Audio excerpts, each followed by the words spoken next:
अभी तो शिक्षा का अधिकार छीना है। सावरकर जैसे अंग्रेज के दलाल और पिट्ठू का सम्मान करोगे कि नीतीश कुमार को अपमानित करोगे तो राजनीति में कलेजा पर चढ़ के तुम्हारा जवाब देंगे। अरे अति पिछड़ा की बैठक कर रहे हैं, आपकी पहचान मिटाई जा रही है कि अब 4 ही जाति है, गरीब, युवा, महिला, किसान। तो जात का दुकान बंद कराने वाला है मोदी। कुछ समझ में आ रहा है बात कि खतरा क्या है? ये समझ में नहीं आ रहा होगा। अरे अति पिछड़ा की बैठक कर रहे हैं, आपकी पहचान मिटाई जा रही है। आपको इस बात का एहसास है कि नहीं कि देश का प्रधानमंत्री नरेंद्र मोदी ने कहा कि अब 4 ही जाति है, गरीब, युवा, महिला, किसान। तो ये अति पिछड़ा क्या होता है? समझ में आ रहा है खतरा कहां है? 20 सूत्री, तब स्वास्थ्य समिति सब बनाते रहिएगा, लेकिन आपकी पहचान मिटाने की तैयारी है। संविधान के द्वारा दिए गए जो प्रावधान हैं, उन प्रावधान से आपको वंचित करने की तैयारी है मोदी सरकार की। अगर एक राजनीतिक कार्यकर्ता होने के नाते आपको समझ में नहीं आ रहा है तो आने वाला खतरा बहुत बड़ा है। ये साधारण बयान नहीं है। मैं देख रहा था कि देश का प्रधानमंत्री बोल रहा हो कि जाति तो 4 होता है, गरीब, युवा, महिला, किसान। अपने बारे में बोला कि हम अति पिछड़ा हैं। चलिए वो सब चर्चा हम बंद करते हैं। हम आपसे 4-5 अनुरोध करेंगे, कुछ नहीं करिए आप। हम क्या किए नहीं किए, हम उस विवाद में नहीं पड़ रहे हैं। अपने घर पर बैनर लगा सकते हैं कि जन नायक कर्पूरी ठाकुर को भारत रत्न दो। अपना चेहरा लगा लीजिए और बैनरवा लगा लीजिए। पिछड़ा, अति पिछड़ा वर्ग का छात्रवृत्ति कक्षा 1 से 8 तक बंद कर दिया मोदी सरकार ने। तो अभी तो शुरुआतें किया है इलाज। अभी तो शिक्षा का अधिकार छीना है। क्या गांव में ही बैनर लगा दीजिए कि भाई पिछड़ा, अति पिछड़ा वर्ग के छात्रवृत्ति क्यों बंद हुआ? इसका जवाब दो। तीसरा बैनर आप लगाइए कि भाई बिहार सरकार ने तो कर दिया। भाजपा अगर कहती है, चूंकि लड़ाई आपकी उसी से है कि अति पिछड़ा के हम हिमायती हैं, तो संविधान के 9वीं अनुसूची में उसको डालो। ये बैनर लगवाइए गांव में। कुछ नहीं करने की जरूरत है। काम क्या हुआ नहीं हुआ, ये बोलने में कंजूसी करते रहे, कंजूसी करवे करिएगा। क्योंकि मन में बहुत तरह का सवाल, हम एमएलसी हो गए तो हम मंत्री बन जाएं, हम एमपी बन जाएं, हम जल्दी हड़बड़ी में हैं।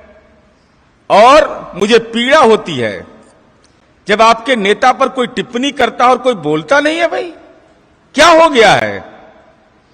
माननीय नीतीश कुमार जी के ऊपर व्यक्तिगत टिप्पणी हो रही थी 6-7 दिनों से। मैं देख रहा था, मुझे बहुत गहरी पीड़ा अध्यक्ष जी हो रहा था कि माननीय मुख्यमंत्री जी पर व्यक्तिगत टिप्पणी हो रहा हो और जनता दल के कार्यकर्ता खामोश हो। आज तो माननीय मुख्यमंत्री जी कैबिनेट की मीटिंग में गए। कौन जुबान खोलेगा जिसकी पूंजी के बदौलत राजनीति में आप दशा और दिशा तय करना चाहते हैं?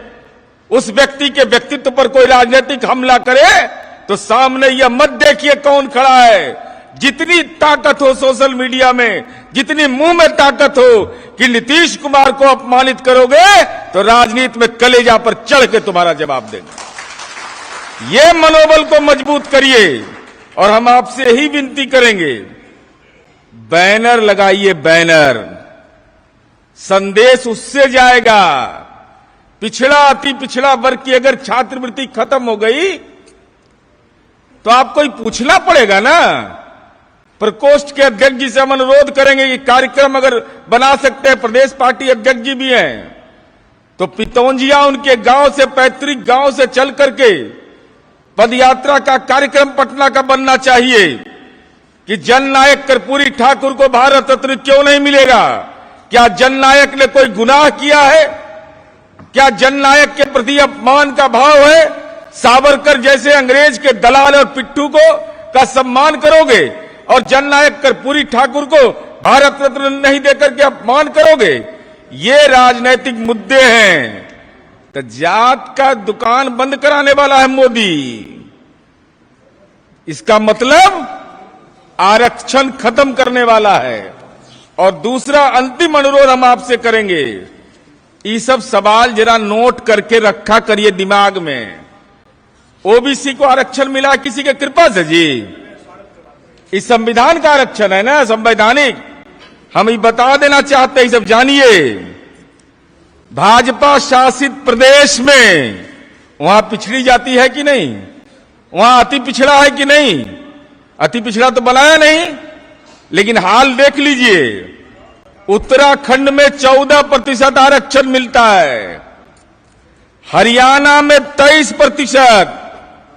ये सब भाजपा शासित प्रदेश है।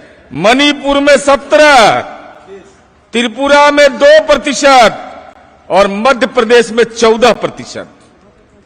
तब मान लीजिएगा नहीं कितने आबादी है ओबीसी का। अगर नहीं है, 1 से 8 तक भारत सरकार ने छात्रवृत्ति क्यों बंद किया? केंद्र बिंदु में यह रहना चाहिए कि जाति का जो जातिगत आरक्षण को समाप्त करने की तैयारी है, इसलिए नरेंद्र मोदी ये चार जाति बता रहे हैं। नहीं तो न आप बचिएगा न संविधान बचेगा। तो दुकान चलाइएगा और दुकान में ग्राहक भी नहीं रहेगा तो पूछेगा कौन? इस समझ में अगर आए तो हम हाथ जोड़ के प्रार्थना करेंगे पार्टी के प्रदेश नेतृत्व को भी कि इन सवालों पर एक साझा रणनीति बननी चाहिए और 9वीं अनुसूची में डालने के लिए पूरा सघनतम रूप से बोलिए। और एक और अनुरोध, अंतिम अनुरोध के साथ, कि माननीय मुख्यमंत्री जी ने हर जिले में जननायक कर्पूरी ठाकुर छात्रावास बनाया है। तो 24 जनवरी के कार्यक्रम में युवा लोग हैं, हम आपसे अनुरोध करेंगे उनसे संपर्क करिए और वहां से गाड़ी जरूर खुलना चाहिए। नई पीढ़ी के लोग ही राजनीति की नई दिशा तय करते हैं। हर एक हॉस्टल से निश्चित रूप से जननायक कर्पूरी ठाकुर जी के कार्यक्रम में वहां से नौजवान छात्रों का आना को की गारंटी कीजिएगा, तो हम समझते हैं कि नई पीढ़ी को आप जोड़ पाइएगा।